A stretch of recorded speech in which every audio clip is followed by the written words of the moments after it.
Okay, to this week's preview video, we're going to work on the neck. We're going to go to leaning back in the chair, recline is divine, and that's the easiest way. We've done this past week or two.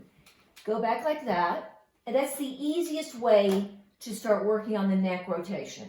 So if I put one hand on my chest, one hand on the back of my neck and kind of stretch my neck up, then I know my neck is sort of in the right place. What I mean by that is I have a feel where I want to turn. And then I can turn my head and practice gaining range of motion in my neck, going left and going right.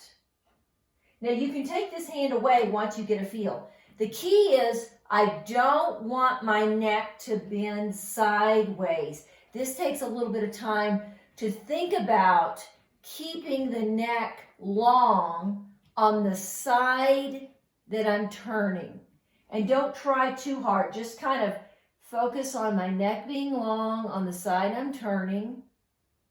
And then the other side, my neck stays long. And we'll practice that.